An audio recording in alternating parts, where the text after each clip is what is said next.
pleased to present for your consideration.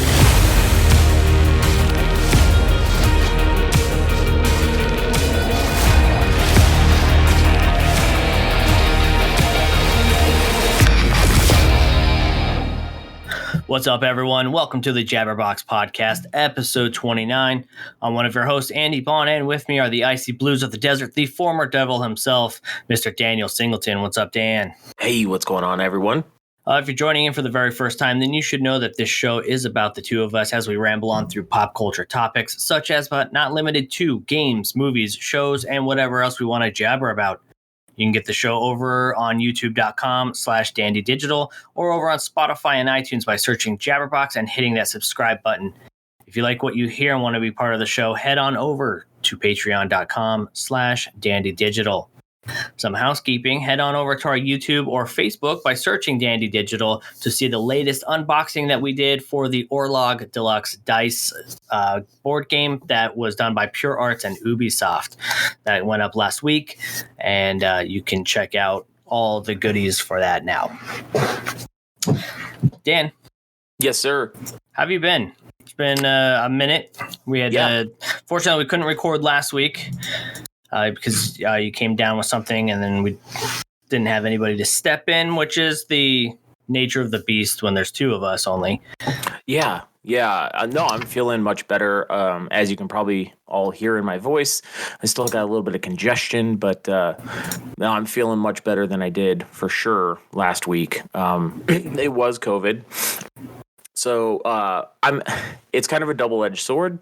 I'm kind of glad it was COVID because the symptoms that I was having, I didn't think it was COVID. I thought it was something much more serious. And so when it came back as being COVID, I was kind of relieved to know that that's, I don't want to downplay COVID, but that's all it was, so to speak. Lesser of two evils. Yeah, because the primary symptom that I had, and it was rapid onset within 60 or 90 minutes, my heart rate shot up to like 140 plus and stayed there. Even if I was laying in bed or sleeping or whatever, like my heart rate would not come back down. And I was having a lot of body aches and pains. So I thought it was definitely something much more serious. So like I said, when it came back as being COVID, I was kind of relieved to know that those were simply symptoms that I wasn't aware were associated with COVID.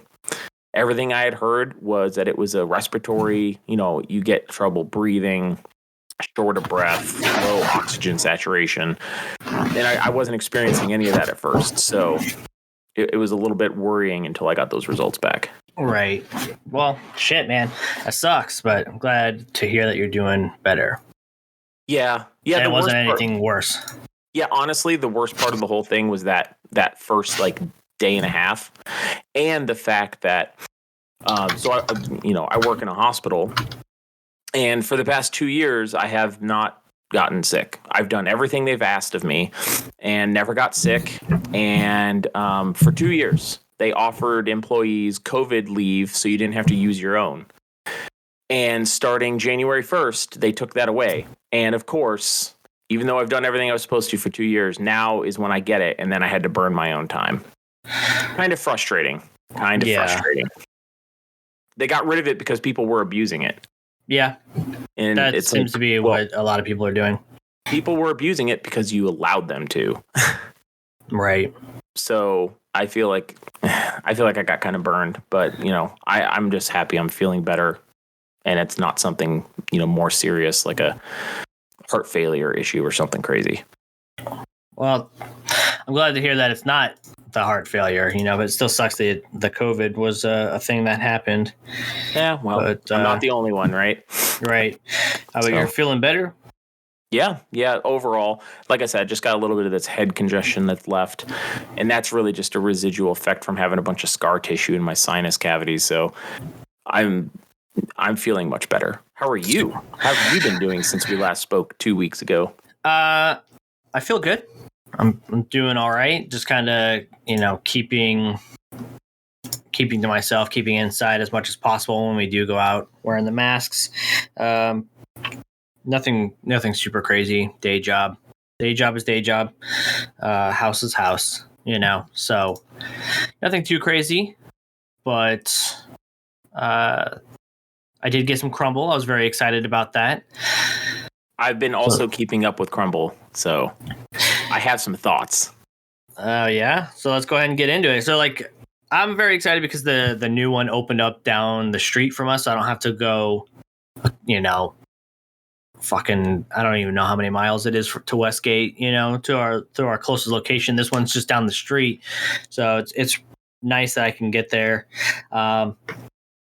We have last week and this week was actually nice because I only got 2 because a lot of it was duplicates. So same actually. Which I was like, I'm actually looking forward to the duplicates now because I feel like I could lay off some of the cookies, but then there's other things that I could try to eat as well that are sweet related. Like the Little Debbie snack cake ice creams that they have.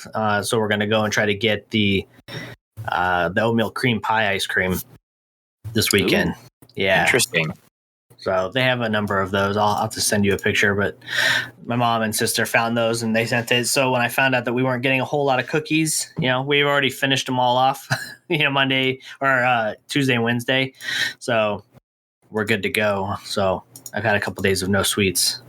Oh, nice. Well done.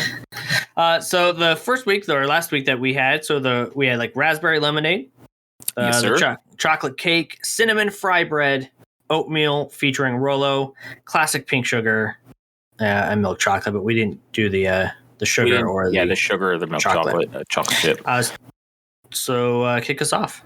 I'm gonna have to say that week of cookies was the strongest cookie week that I have yet experienced at Crumble. Those 4 cookies all ended up in my top 12. Oh, wow. Okay. Oh, yeah. They were incredible. They were... So, the cinnamon fry bread I've had. That was one of the first cookies I've had. That is incredible. I really enjoyed that one quite a bit. That cinnamon fry bread, when I had it, sits at my number 7. So while it was a duplicate for me, I still got it. Yeah, that's at my number 12 all time. And it reminded me a lot of the Kentucky butter cake, but with a cinnamon frosting. Yeah. So it was really good. It was really good. Number 11 for me all time, which is, one step ahead of that cinnamon fry bread, was the chocolate cake. I loved the chocolate cake. So I really liked it because it was finally a chocolate cookie there that wasn't in my mouth, that crumbly, almost dusty, dry chocolate cookie. This was everything I wanted in a chocolate cookie. That's awesome. While it was still good, it came in number 16 overall for me. But that's because I have a pretty solid list up top. So, but I really enjoyed that one. The oatmeal featuring Rolo was good. Yep, I have that as my number 6 all time. Yeah, that was more of a middle list for me. It edged out the Twix for me. And it was really a consistency issue. So that oatmeal paired with the Rolo, that chocolate and caramel combo that's in Rolo, those flavors just work well together. And then, you get that oatmeal consistency that's, it was just so damn good. And it needs to be warm. Oh, for sure. If you let it get cold, the caramel really sticks everything together. So if you find yourself only eating a couple pieces or before you go, as you go back, make sure you toss that in the microwave or something for a couple seconds to really heat it up. Agreed, for sure.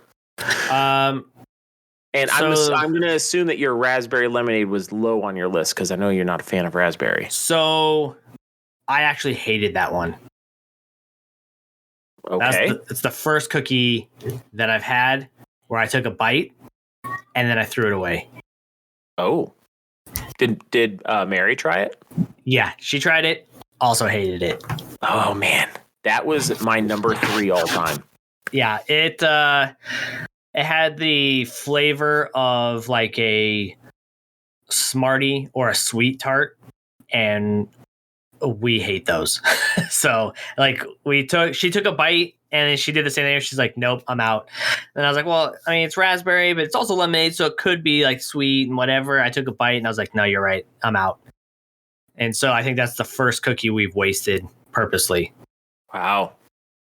Yeah, for me, it was just a really light and refreshing cookie. And I tried that one about 10 minutes after I tried the heavy chocolate cake one. And so it was just like, wow, that's very light and still flavorful. And I enjoyed it immensely. Yeah. It's the only one in my top 5 that's not caramel related. Yeah. Yeah, it came in dead last below like pecan pie. So, so I think it's going to hold that spot, even though I hate like the toffee and whatever. They have other parts of the cookie that were enjoyable, even though I'm not a fan of those flavors. But this one I hated across the board. So that one is your cereal milk sandwich with Fruity Pebbles for me. Yeah. Yeah. Yeah, it was not good. Which is all right. I mean, it was bound to happen. Sure. I mean, yeah, you try over 100 cookies and eventually you're going to come across one that just doesn't do anything. Right. So that's it for this week, that week, correct? Last week. Yep. That was last week's. And then this week, I only got 2, like you said, due to duplicates on their rotation. So which 2 did you get that were not duplicates? The banana cream pie. Okay. And was it the ultimate peanut butter? Yep, I got the same ones. Yeah, so those are the 2 that I picked up, and holy fuck, those are amazing. Like, they're so good, I think we might go back and get them. So, banana cream pie came in my number 3. All time? Yep. It was exactly like the oatmeal cream pie, right? They had the pie crust on the bottom for the cookie, the bananas. Now this one you kind of have to eat almost right away because like a banana cream pie, it will start to turn. Like you have the bananas in it. Yep. So it starts to change a little bit of the texture. And then you got the little Nilla wafer on the top. But fuck, man, that was our first one that we went after. And it was so good. We polished that off. I was kind of disappointed by that one. It's not that it was bad. But it was a very subtle flavor, and I was really hoping for more like a punch in the mouth with that sweet banana flavor. Yeah, it tasted exactly like a banana cream pie. Every banana cream, you know what I mean? And Mary really liked it. She said it tasted exactly like the banana cream pie that her grandma used to make. So, nice. Like that is her all-time favorite cookie now because of that. So it has like the memories attached to it. It's pretty solid. So that's my number 3, her number 1. And then okay. Yeah. And then the ultimate peanut butter came in at number 4. Dang. So fucking good. It is so good. It was one of those ones where I like Mary she usually has a bite. And then she'll give me her cookie if it's too much. And I thought the peanut butter was going to be a bit too much for her. Not like in a bad way, but it's just like, okay, that's a lot of peanut butter. I need to break it up or whatever it is that she needs to do. But when she took a bite, she's like, no, you can go fuck yourself. This one's mine. So I don't know where it ranked on hers. But yeah, ultimate peanut butter is my number 4. So, my top 5, peach cobbler, key lime pie, banana cream pie, ultimate peanut butter, mint chip ice cream. So dang. Okay, that's diversified. Yeah. Ultimate peanut butter for me was number 32 overall, so generally on the higher end. It was like I was very surprised at how much I liked it. It's not that I don't like peanut butter cookies, but generally it's not something I go out of my way for type of stuff. Right.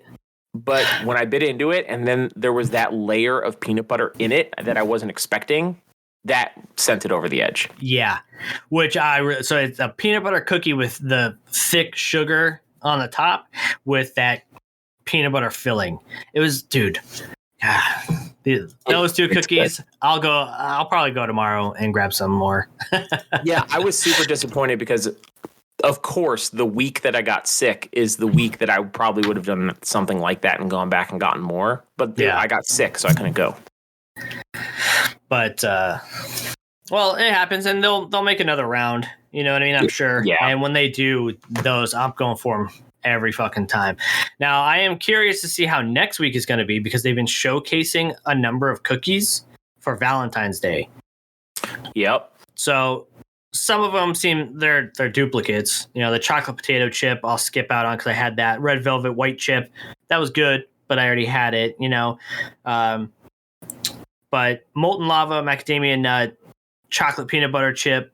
You know, or the chocolate peanut butter chip. Yeah, I'll go for that one. I don't know, man. It might be a heavy week next week. We'll see, but I'm looking forward to it. It confused me because I saw that they posted it, 2 days after I'd already picked it up for the week. So I wasn't sure if they were trying to plan it for the month of February or if they're doing, all of next week or what the deal is. So I guess we'll kind of see. But that molten lava is one that I'm looking forward to. Yeah, if it's anything like their chocolate cake and it's actually like chocolate and creamy, then I am going to also probably enjoy that one quite a bit. Yeah, and that'll be hot, so the middle will be all molten. It's gonna be so fucking good. I'm very much looking forward to that one. But that's enough cookies. You know what I mean? What have you been up to besides being sick and cookies? Well, that has taken up quite a bit of time, but I've been building Legos. Like I took some time because I couldn't go to work. So I just took some time and I started putting some Legos together that I had sitting around. I am probably about 40% of the way now done with my Titanic set. And this thing is a monster. Have you been taking pictures as you're going along? I have not. Damn. No. But you gotta do that. I gotta live vicariously. I'm never gonna get that. I do have a couple sections that are built that aren't put together yet, so I could send those your way. Yeah, man. Up next will be what do I have up next? Oh, it's the world map. The world map will be up next. I also have the globe. It actually just shipped today to come my way. Ah, damn. And I pre-ordered Mjolnir, Thor's hammer. Oh, that's cool. Which is coming out March 1st. Did you see the Star Wars helmets? Yes, I did. I pre-ordered those as well. Because that will mean I will own all the helmets except Carnage. Is that on back order? It's just out of stock right now, so I'm just waiting for it to come back into stock. Are you just going through Lego, or did you try like Amazon and... They have it available on Amazon or eBay and stuff like that, but it's way more expensive because it's out of stock on Lego, so people are trying to gouge. How much is it supposed to be? It's supposed to be $60. Okay. People are trying to sell it for like 80 to 120. Yeah. Okay. If it was retiring soon and I knew it probably wasn't going to come back through Lego, then I would probably get one on eBay for 80 or 90. And, pay that premium for something that, it was my fault I missed out on it. Yeah. But that's not the case here, so I'll just wait. I can be patient. Cool, man. I think I might be bringing up my Lego Starship, the Republic Cruiser up here. Yeah, I cleaned up my room a little bit, so I have some space to kind of leave it off to the side and build it slowly. Nice. I'll have to savor it because I don't think I'll be getting another set anytime soon because we're trying to get a TV. So, this will give me, because I know like they're getting ready to go on sale for Super Bowl, which is why we're kind of saving up for it now. But otherwise, I'd pull the trigger for that fucking globe because I really do want that one. Yeah, but speaking of TVs, actually, we are mounting our new TV tomorrow. Awesome. We ended up with the LG OLED 77-inch C1 series. Hell yeah, man. So we're going to be mounting that on the wall tomorrow. Pretty excited. Yeah, and have you been playing any games on it? Or is that like kind of been sitting in the box until it's ready? It got here 2 days ago, and it has been sitting in the box until we mount it. Hell yeah! What's gonna be your game that you jump into to try that out? I might go with Halo Infinite. Yeah, just to check out the world, see what it's all like with that HDR and all that. Oh yeah. Woo, man, I'm excited for you. I'm excited for me. Yeah, you have to let us know how that goes next week for sure. But speaking of games, man, what's been going on? What have you been playing? Again, not much. Like I said, when I was sick, I was having a hard time, focusing, and migraines were a big part of it. So I was just, dabbling here and there with stuff that I was already into and playing. So, PUBG, a couple rounds, or I'd get a little progress in on Mass Effect 2 Legendary Edition. Still in the middle of that game. It is way harder on Insanity than Mass Effect 1. So the second one is? Yeah, it's pretty punishing. Especially early game when you haven't really leveled anything up yet. Yeah. Well, awesome. Yeah. So just the Mass Effect? Yeah, nothing too crazy. I haven't really been playing anything new or exciting. Cool. So the last time we talked, I said that I was pushing hard on Tales of Arise.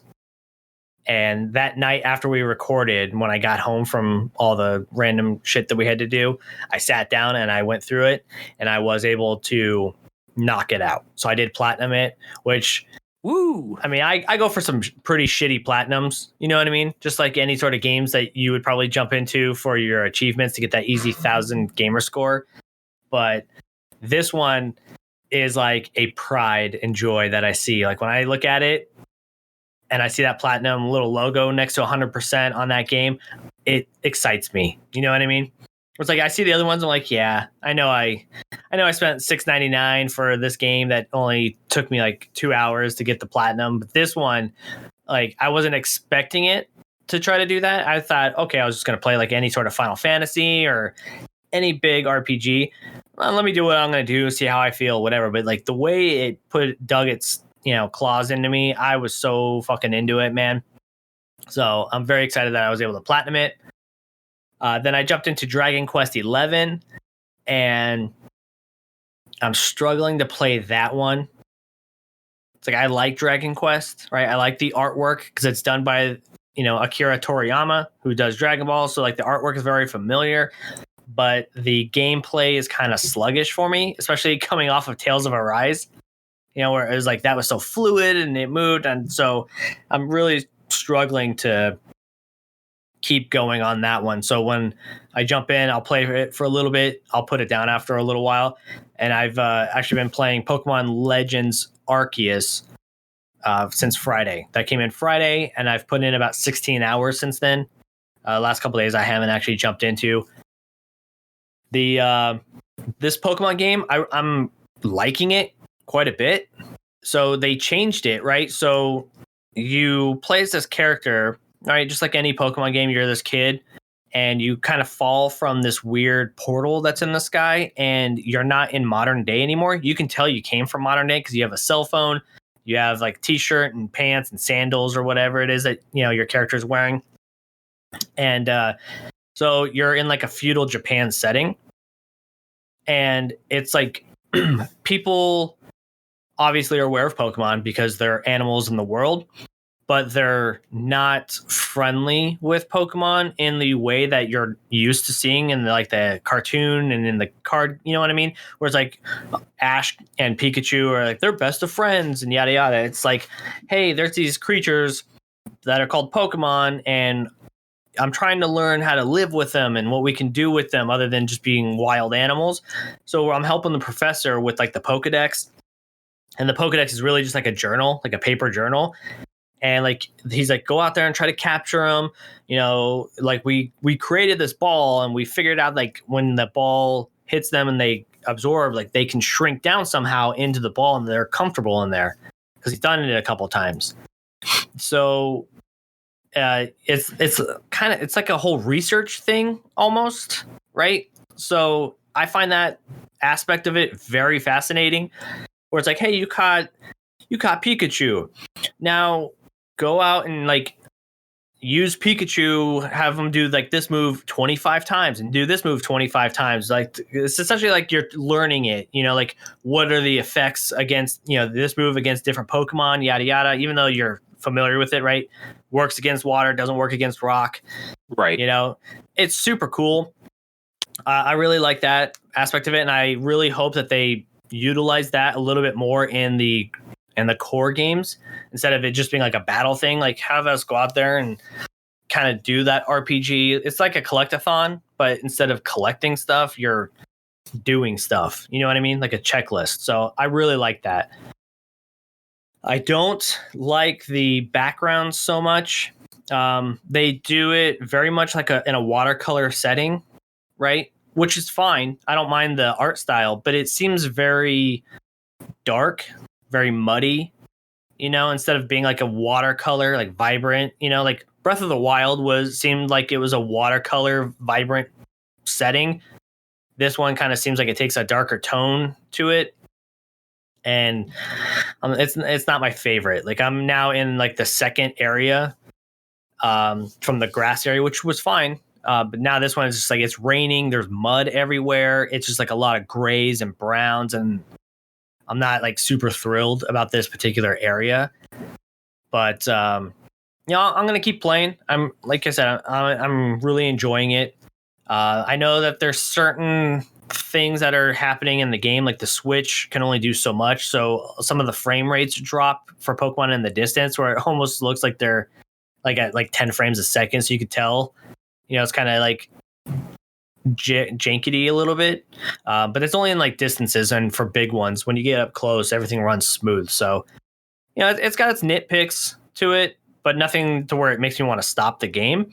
And I'm very much hoping that they continue with this as a side series, where I'd like to see Pokemon Legends, whatever, Ho-Oh or Lugia, any of the legendaries where you're actually in different world, like different lands, like Johto and Kanto and shit like that. And let us go run around and do shit like that in those, like in the past in those areas. So I'll keep updating you on it as I play through it. So like I'm planning on sitting down this weekend and putting in probably another 15 hours or so. Sounds like me when I sit down and play a new game. I just plow through it until I'm done. One thing I did notice, it is a little bit harder than other Pokemon games, right? So it's like still for kids, obviously, right? That's their target audience. But I've played every Pokemon game, all pretty much in the core series anyway. And this one, like the Pokemon hit harder. Like they're doing a lot more damage than I would think that they would have, even for like ones that don't necessarily do a lot of damage for like the type, right? So like a fire type attacks my water type, and he still takes out half my damage or half my health, even though I'm 15, 20 levels higher than he is. So they definitely hit harder. So you have to be a little more methodical on like, what can I do? Who am I going to attack with? Am I fully healed? So there's like a weird survival aspect to it that pops into my brain a little bit, where it's like, can I take this on, or can I run? I can run past them and dodge them and shit like that to try to get to a little camp so I can heal up. So if people get this game, just be mindful that it's not as easy or quote easy as like the core games, but it's still really cool. Well, good. I'm glad you're enjoying it, man. You know what? There's a game I'm looking forward to now, and that is GTA 6, or what's being called GTA 6. We don't know what it's actually going to be called. It'll be called GTA 6. Yeah, it's kind of a placeholder name. Vice City didn't have a number, right? Stuff like that. Yeah, so but it wasn't a number title. If you look, they still had the 1 through 5. Yeah. So tentative GTA 6 title was announced. It was kind of a soft announcement. They're not super committal on details or when it's actually going to come out, but they did confirm it is in production It is being actively worked on. Rockstar finally caved. A lot of people think it's probably because they have an earnings call next week, and it's not going to be as rosy as maybe they had hoped. So they're trying to alleviate some investment fears by saying, hey, we have something in the pipeline that it is going to bring some revenue our way. So whatever their motivation, I don't give a shit, because finally, we can get moving and get a new GTA coming our way. I mean, we'll see, right? So they also It's announced gonna be a couple years. Yeah, they announced an actual date for GTA 5 on the next gen consoles, which would be March 14th. Oh yeah. It's going to be at least a couple years before this comes our way, but just confirmation that they're not going to just keep rehashing the same shit over and over is good news to me. Which is good. March 15th. If I said 14th, so March 15th for GTA. But yeah, that's good. They're at least giving you an idea like, hey, we're moving toward this.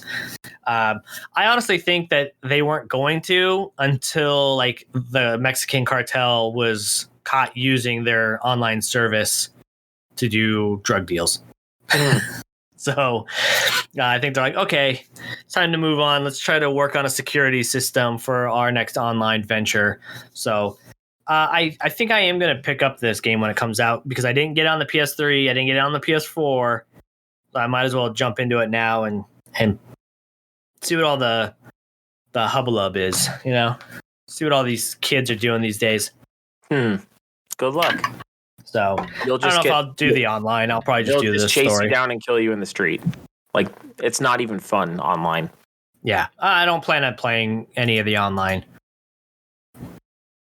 So I'll just do the story just to, because I was always interested in the story. I just never got around to doing it, you know? Fair enough. But it's kind of like Halo. Like Halo's pretty much the only online game that I've been playing at the moment. So I actually finished the weekly challenges and I reached level 100 earlier today. So like I'm all maxed out on the battle pass levels, even though the achievement has a picture for 120. So I'm assuming like season 2 will raise the level cap. I guess we'll see. But the I don't know if you saw. So have you heard of this game Wordle? I have not. So it's a daily word puzzle game, right? There are 5 letters, 5 letters in the word. You get like, I think 5 chances to figure out the word, and you can only do 1 a day. Seems interesting. I didn't really pay attention to it a whole lot when it came out. Then it started picking up a lot of, popularity. And then the New York Times made the purchase for Wordle and that company. So they acquired. When we're talking about acquisitions, right? Sure. So New York Times acquires Popular World puzzle game Wordle, and it was for about $1 million. And so I'm assuming that they're going to move that under their subscription service for the New York Times. So Wordle's pretty much going to die, I think, unless you're a subscriber. Yeah, probably.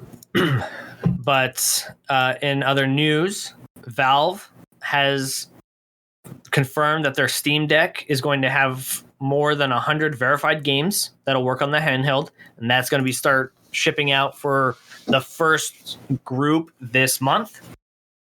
I'm in quarter 3, or after quarter 3 is what it says for my pre-order.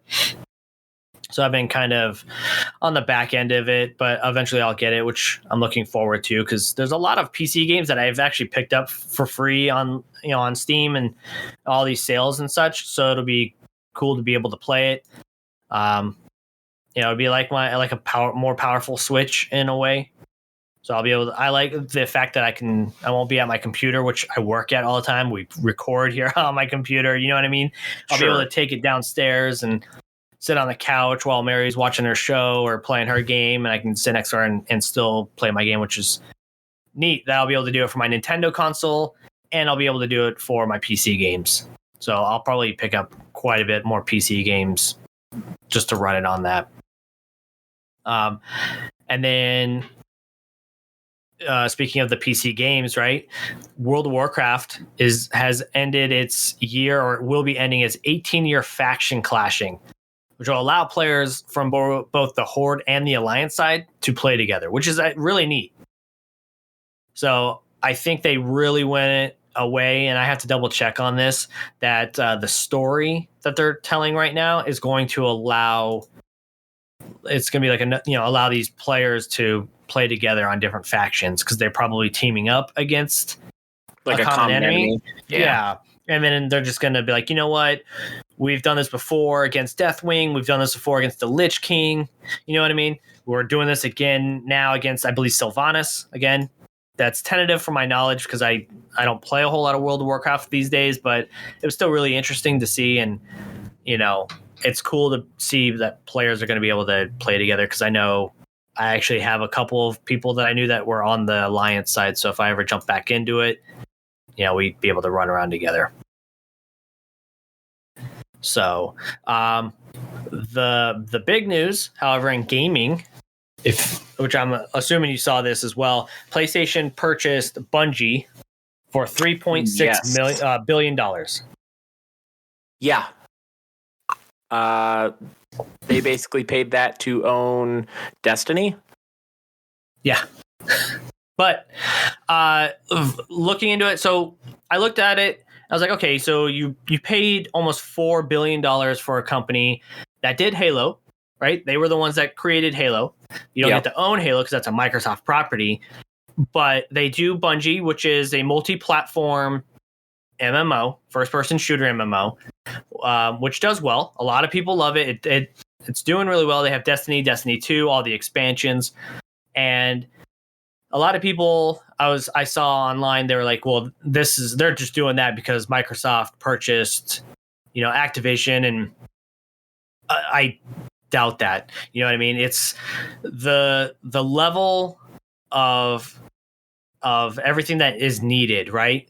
The precision that you need, the details that you need. This was already in works for quite some time. It just happened to be a coincidence that it was announced after Activision's buyout from Microsoft.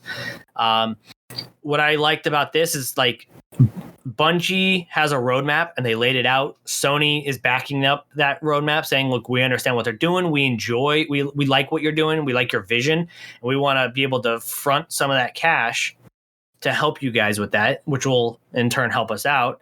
And we want to expand your property. So Bungie is wanting to do their games as a service for Destiny, but they also want to expand that into a movie series, which Sony is able to do, right? With Sony Pictures. True. So it's one of those things where it's like, I'm sure like the negotiations were hard hitting at that time, because they wanted to stay multi-platform. So it's not going to be an exclusive property to just PlayStation, which makes sense because you'll lose a lot of money by taking it off of PC and Xbox. But it's cool. I like the lore. I like the idea of it. You know what I mean? And so I'd see the movies and see the other, maybe like a TV show or anything like that. They probably set up for whatever streaming service. You know what I mean? Because if you look at like HBO and Sony are teaming up to do a Last of Us TV show. So I can see a TV show that takes place in between the movies that goes to HBO. So like the MCU approach type of stuff. Yeah. So it's cool. Like as more details, like when this came out, I was like, oh, okay, whatever. Like that's cool for Sony. You're acquiring this company that they know what they're doing, right? You did Halo, now you're doing Destiny, and you can use their expertise in games as a service, because Sony doesn't have that, right? True. They focus on single player quality games, which do very well. That's why they have Insomniac that's doing Spider-Man, and they're going to be doing Wolverine, and they're doing Ratchet and Clank. You know what I mean? But they don't have the games as a service. So this will actually help them out. It like expands their portfolio in what they have, and then in turn it helps Bungie out by like being able to be like, hey, you know what, let's do the TV shows, let's do the movies, let's do a book series, you know what I mean, let's really get this IP and expand this lore in a way that we probably couldn't do on our own, because Sony's able to now pay for more people to come in and start working on bigger expansions, you know, more tightly done expansions, and so forth.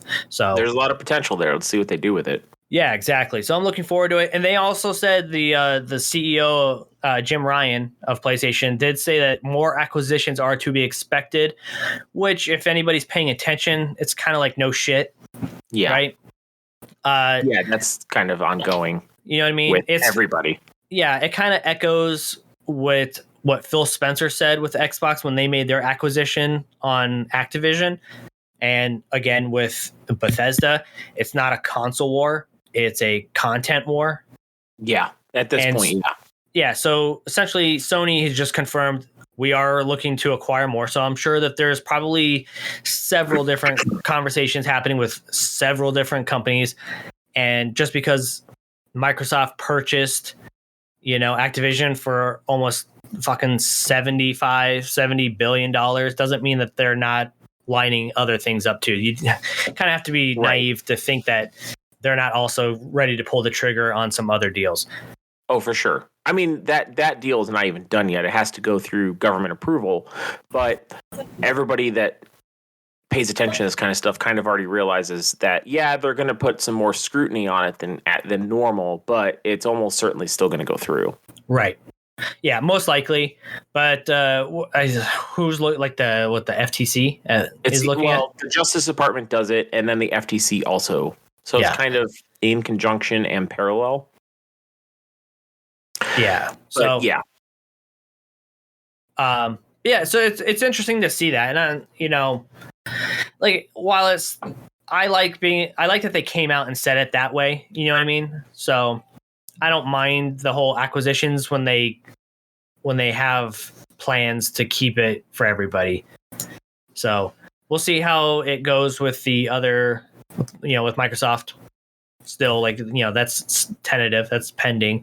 I'm assuming the same as with Bungie, you know. So it's a fucking time to be alive. You know what I mean? Like, who else is gonna be purchased up? You know, what kind of stuff is gonna be worked on? I will say, like, I did notice that there was an article that I saw on IGN. I didn't read too much into it, but they announced that Activision has 11 studios working on the next Call of Duty. Holy shit. Yeah. Like they've purchased up. So Activision has all these studios, you know, like Toys for Bob and everything like that did Spyro. And then they just pushed them over to do Call of Duty work. Because that's the cash cow. Yeah. But like, so you know what I mean? So like, I think Microsoft is going, like, I know Infinity Ward is going to be taking over Call of Duty as the main priority, or the main developer that's going to be working on it. I'm fine with that. Yeah. And they're going to be working on like the remake of Modern Warfare 2, but you don't need 11 studios. You know what I mean? Yeah. Activision was, in my opinion, it was bloated, and they were just trying to churn out shit to make money. Right. They didn't really care about quality of content. So when I heard about that, it's like, okay, because this whole acquisition thing is pretty, you know, more or less a done deal, right? Microsoft's going to be getting it. I would like to see Microsoft be able to pull studios from Call of Duty. While that is your cash cow, hire people to do Call of Duty and let these other studios work on their properties. You know what I mean? For sure. I started agree. playing Spyro 2 on the Xbox, right? And I want to see another Spyro done in the vein of that. I want to see these platformers, because platformers are starting to come back. These mascot platformers, right? So you have Spyro, you have Crash, you had, you know, Ratchet and Clank. There's I forget the name of it, Tao or something. It's the kangaroo, the boxing kangaroo that was on the Dreamcast. You know what I mean? He's coming back, and it looks like a Spyro, like the Spyro reignited trilogy. So these studios can do this kind of stuff. Like Toys for Bob would be awesome if they remade or made a new platformer, right? in that vein. Like they could remake like a Banjo-Kazooie, Yeah. right? So like take them off of the DLC packs for Call of Duty and have them work on something that their creative people know how to do. And I think that's going to be done. That'll do very well for Microsoft if they play it right. Yeah. So, And it seems like, I mean, obviously microtransactions aren't going anywhere, but that was Activision's primary thing. Whereas Microsoft's primary thing is getting people to sign up for Game Pass. yeah. So I'm hoping that the DLCs and the microtransactions get pulled back a bit for Activision properties. But we'll see. Or done in a way that doesn't feel gross. Yeah. You know? So like the pay to win models is kind of garbage. I don't mind paying money for cosmetics. You know what I mean? Because I know what I'm getting out of it. I want to make my character look cool because I have to stare at this character for X amount of hours, and it doesn't affect anybody's skill, you know? So it's kind of like that for Halo. It's like, yeah, I like this suit color, you know? So I'm gonna get that, but I know like I'm still gonna be terrible at the game. You know, it's not gonna give anybody one up over me, and I'm not gonna be one upping everybody else. So Right. you know, we'll see how that goes. But that's pretty much it, man, for the games. It's been a busy couple weeks. Yeah, it's been a lot of purchasing, really. Nothing a whole lot. I mean, aside from like, I guess speaking of Call of Duty, right? The Rock is going to be doing a Call of Duty movie. Of course. But it's like, okay, I like that is less of a video game movie and more of just like a war movie. You know what I mean? Yeah, I wouldn't even say it's a war movie, it's an action movie. Yeah. So like, yeah, I guess military action. So, I mean, that's what you can expect, and that's probably what we're gonna get. Good or bad, that's what it is. So it's not gonna be like a Doom. I bet it's gonna be entertaining. But will it be good? I don't know. Yeah. But he does entertaining movies. Whether they're good or bad is subjective to the viewer, right? True. Unfortunately, I didn't see like the San Andreas, but I wanted to. I'm sure I'll probably stream that at some point. You know what I mean? Like Skyscraper, right? That he was in. I watched that. That was entertaining. I was like, okay, I know what I'm getting myself into. It's a popcorn flick, right? Sure. I'm going to sit down. It's like the Meg, right? It's a giant fucking shark against people. I'm not looking forward to, award-winning acting or visuals or whatever. I know what I'm getting myself into. You know what I mean? It's like Rampage. If you haven't seen Rampage, that was a video game movie he did, and I actually really liked that one. I knew what I was getting myself into.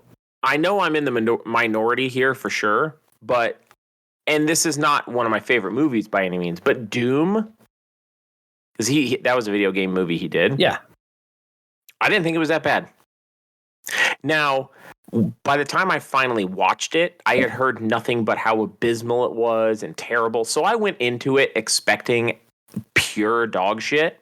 So the bar was so low when I went into it that when I watched it, I was like, man, that wasn't as bad as I thought it was going to be. So in my mind, I'm one of the few people that don't mind that movie as much as others. Yeah. Well, that's the problem. That's a whole different conversation, where people have too high expectations on anything or of everything. You know what I mean? But yeah, if you haven't seen Rampage, check it out, man. Like I said, you know what it is. It's like a monster movie, and he somehow is in it. So just grab some popcorn, kick back, and watch it on your new TV.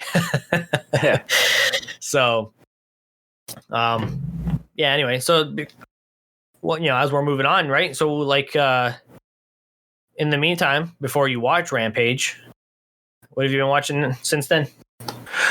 Well, I've just been trucking through Agents of S.H.I.E.L.D., trying to get through the MCU chronological a little bit further along here. Quality is going down a bit, but, I'm into, like, season 6 now, so, it ebbs and flows a bit. pacing is okay, but it's not what it once was. Like the first few seasons were really solid, and now it's just there just to keep going. Like I'm not really seeing a purpose. Right. It's not really connected to the MCU anymore at all. So, I mean, there was one passing mention of Thanos in one episode, and that was about it. That's really the only connection I've seen in like the last season of the show. So I'll get through it, but it's not anything I'll go back and rewatch, I'm sure. Other than that, when I was sick, I decided to take the opportunity to rewatch the Lord of the Rings trilogy, and I watched the extended editions. So I love the extended editions. Ended up being like 12 hours worth of Lord of the Rings. Right? Because it's like what? The first movie's 3 hours, second movie's 4 hours, the third movie's 5 hours. Yeah, something like that. That's about it. So, yeah, I watched one each day for 3 days. And just passed some time while I was sick with that. And man, those movies hold up. Like not only in quality, but also in graphics and special effects and stuff like that. And I mean, it is 20 years old, so there's a couple things here and there that you can kind of tell are a little bit older, but it's not egregious. It's the kind of special effects and CGI that you would see in, C-level movies today. So it's not that bad. Yeah. I'd like to watch it. I know that they're doing a TV show for Amazon. Yeah, that's coming up. I haven't seen, I think I only watched the first movie for The Hobbit. I would like to get those and watch the extended versions of those as well. Because it's like high fantasy. I enjoy that shit. And I'd like to. It is kind of, that is kind of the gold standard. Yeah. So that's cool. Have you been watching anything else? Or that's pretty much, that's a lot of TV already just on the Lord of the Rings. Yeah, that has taken up a lot of screen time for sure. I think the first movie or show I'm going to watch on the new TV, I think I'm going to watch Saving Private Ryan in Blu-ray. Okay. Why that one? It's one of my favorite movies all time, and the opening 30-minute Omaha Beach invasion scene alone should be worthy of that TV. Hopefully. I know it's tricky when it gets to being like older movies, even if you love it, but you should do that, and then put in like one of the like a newer movie, like a newer sci-fi that has a lot of CG. Maybe like Alien. I guess, yeah. I mean, it's not newer, but yeah. Yeah, it's not newer, but we need to get on that. No, I know. Yeah, we plan on having that so we can do like a in review type thing. So that we'll work on that. So because I've been staring at that. I kind of want to watch that too. I'm down. You should try to watch like Lucy or something. That might be a cool one for your movie. Maybe. Or something like Interstellar. That too. Or Godzilla vs. Kong. I'm just saying. Yeah, man. So we'll work something out for the aliens. I've been watching. So I started watching the Amazon anime, Legend of Vox Machina, season 1. So there was 3 episodes. I believe it comes out weekly. I need to figure out what day it comes out because I know like episode 4 is on its way out if it's not already out as of this recording. So it's done in a cartoon version, right? Anime. And it follows like, are you familiar with Critical Role? I'm not. So these guys, Critical Role is kind of like they play Dungeons and Dragons, right? So it's kind of like I forget her name. The redhead that you really liked that was in a lot of fantasy stuff, Felicia Day, right? So they took their story, because they used to like stream their D&D sessions. Okay. And I guess they made a comic book for a while that followed these characters that were doing this particular adventure, and then Amazon picked them up to do the animated version of this adventure, and it's really fucking funny. Like, I know you're not an anime guy, but I recommend you watching this because you like D&D, right? You like the fantasy stuff. It's really funny. You know, you have like some gnome bard that's in there, and it's very adult. Like, they swear all the time.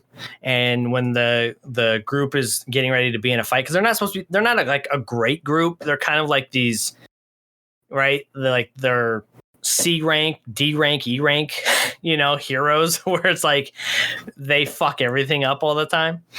They always get into fights, and there's this one scene where everybody's out in the courtyard getting their ass kicked. The bard is like up in the tavern room, having, you know, like singing.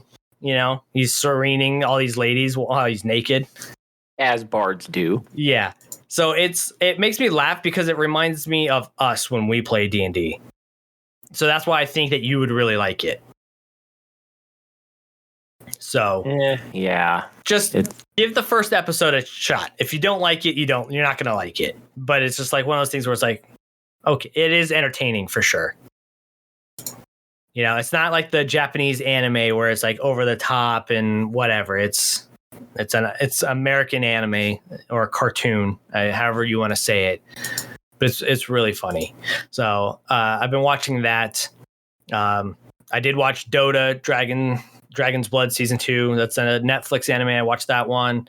I actually like that one. I'm not going to go into too much detail on it because I know you're not an anime fan, but it's if you like the fantasy anime, Dota is pretty good. Watch Legend of Vox Machina. I can't stress that enough. I did actually check out How I Met Your Father. So that releases weekly on Hulu. I watched all up to 4 episodes already. You know, the 4th episode came out this week. I think it's on Monday or Tuesday is when I watched that one.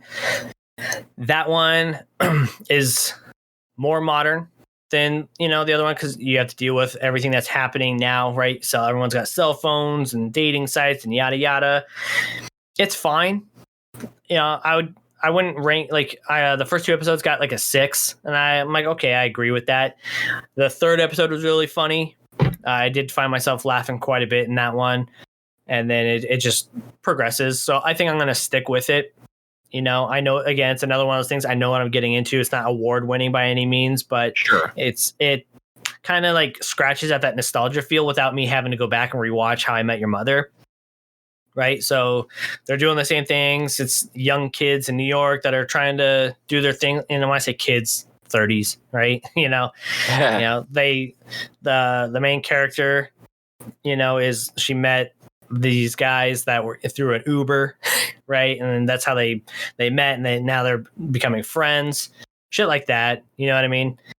The one of the guys that she met through the Uber actually lives in the apartment that Ted Mosby lived in How I Met Your Mother. So They have mentioned it. So it's like, it is a sequel in that sense, where he's like, yeah, I got the sweet deal from this guy who lived here.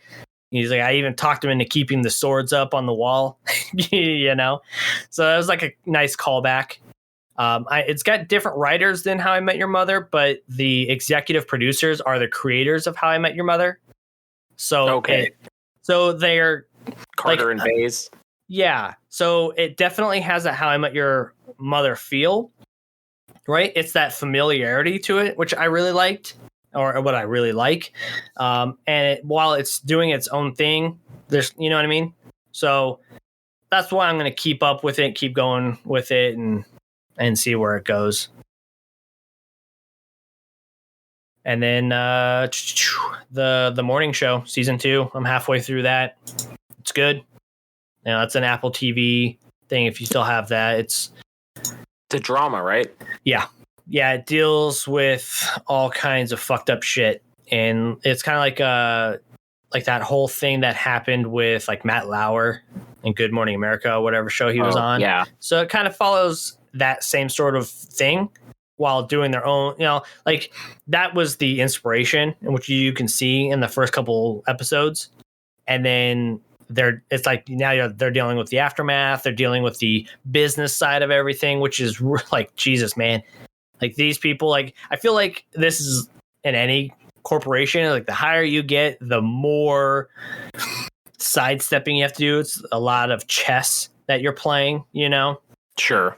So the internal politics. And yeah, exactly. politics. So there's so much of that going on. It's interesting. So I'm keeping with that as well. So like I said, we're only halfway through that one. We try to watch it every few days, watch an episode or two, or an episode. We can't really binge that one. It's not a feel good show. Yeah, that's what I've heard. Yeah, but it's good. Jennifer Aniston kills it. You know what I mean? Of course.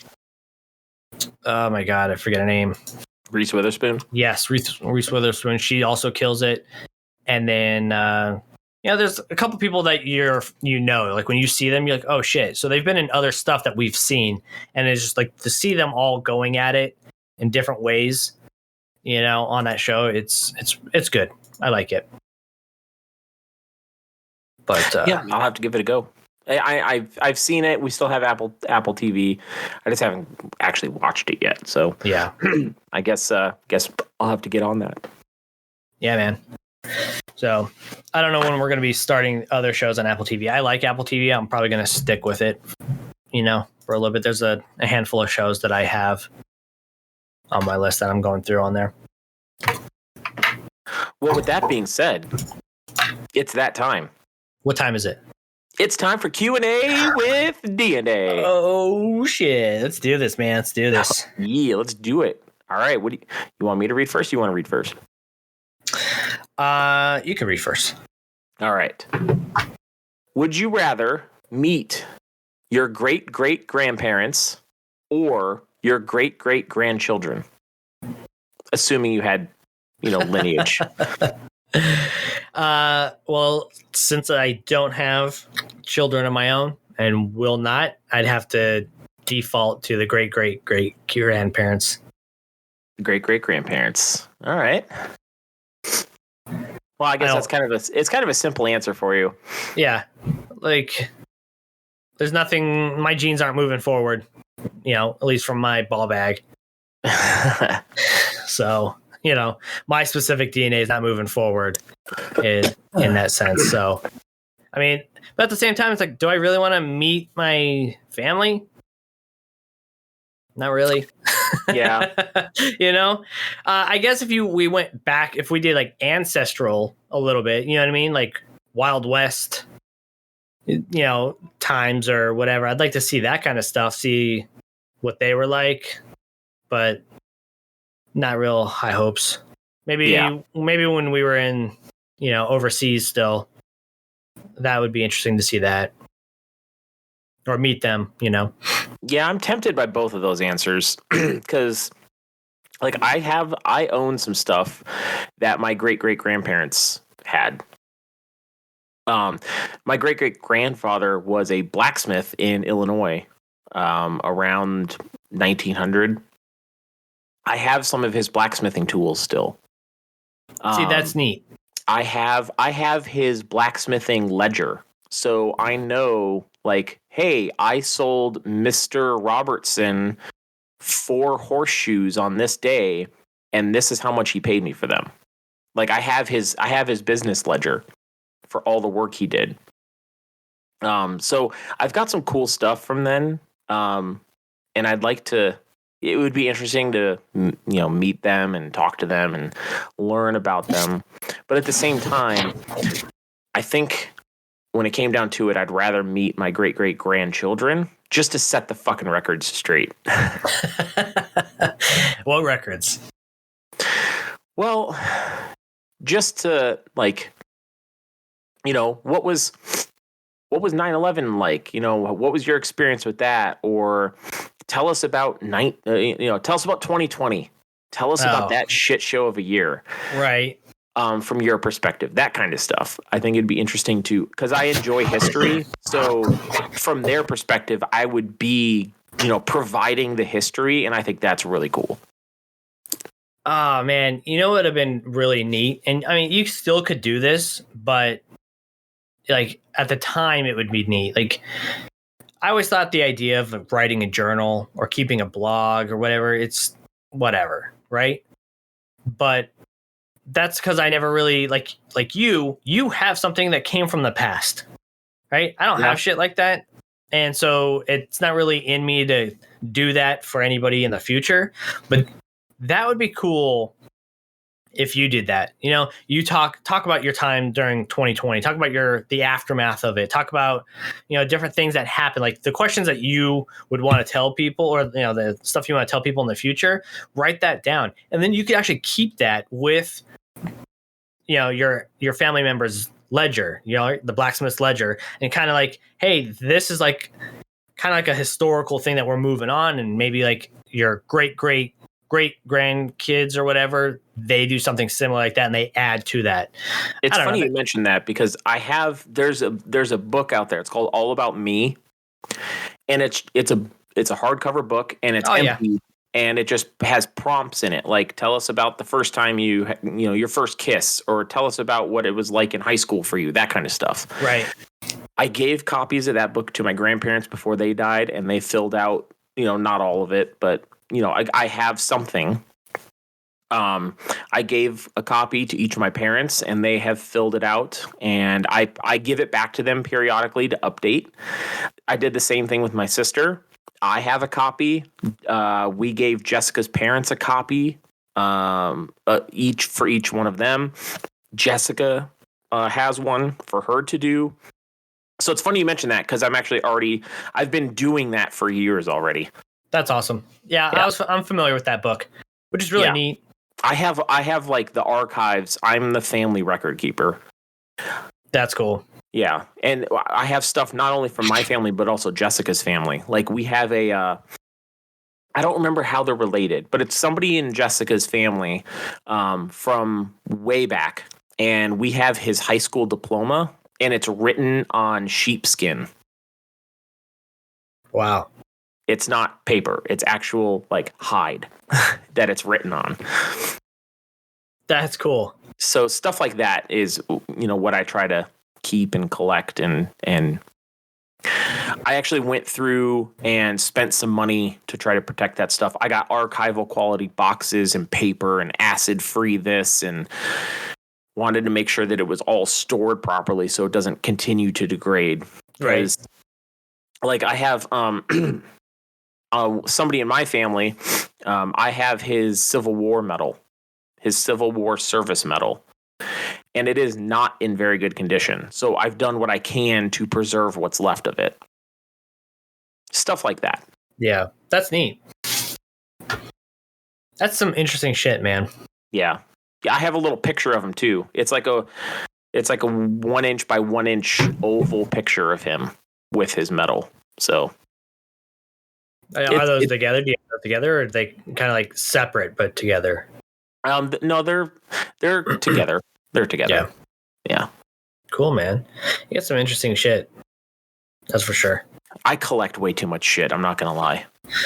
Legos and shot glasses from Hard Rock and family records and books. And God, I seriously, I need to stop. Yeah. That's a fucking problem. All right, Dan. What do you got?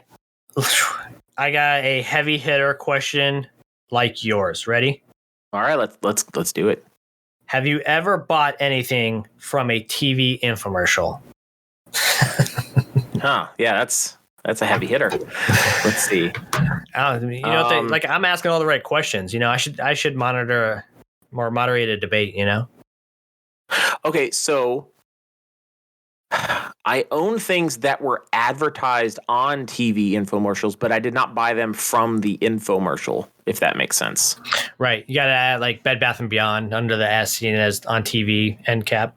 Yeah. Or like Flex Seal. I own one of those spray cans of Flex Seal because we put a potting planter back together with it, so it would like hold water like it was supposed to. But I bought it at Lowe's. I didn't buy it from the TV commercial. That kind Does of it work? stuff.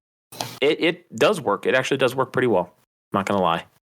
It's not under a ton of stress. Like, I don't know about the whole, like, oh, you could spray the bottom of a boat and then go out on a lake with it. Like, I don't know if I would trust it for that, but for what we used it for, it did work. Hell yeah. Or I own a shake weight as well, but I didn't even buy that one. I got that one as a joke. I still own it though. It's still sitting in the corner over by all my other workout stuff. So, I got a shake weight as well. If I ever want to get better every 3 to 4 days. My mom gave it to me when I was born. Yeah, zing. I don't know if I bought anything from an infomercial or. I get like mine's less about infomercials, right, and more on the paid ads that we see. So I guess there are infomercials on social media. Okay. But we've done a couple purchases on there. We do the special cards, the specialty cards, and for like birthdays and holidays and sure.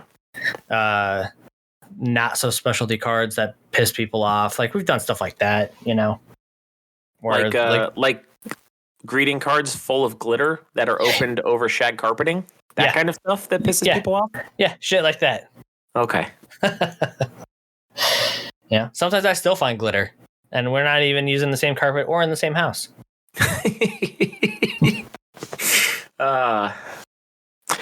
I would not be surprised at all if there were still multicolored beads in front of Adam's old house.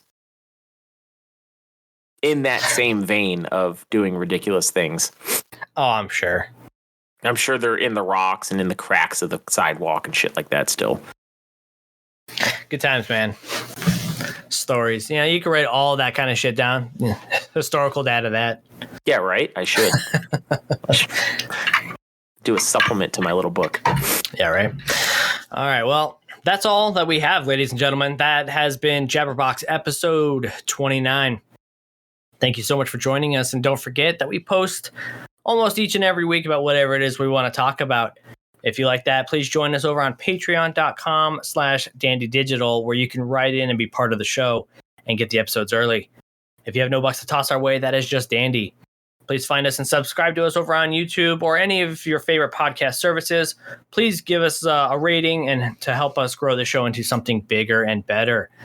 Until next time, see you later.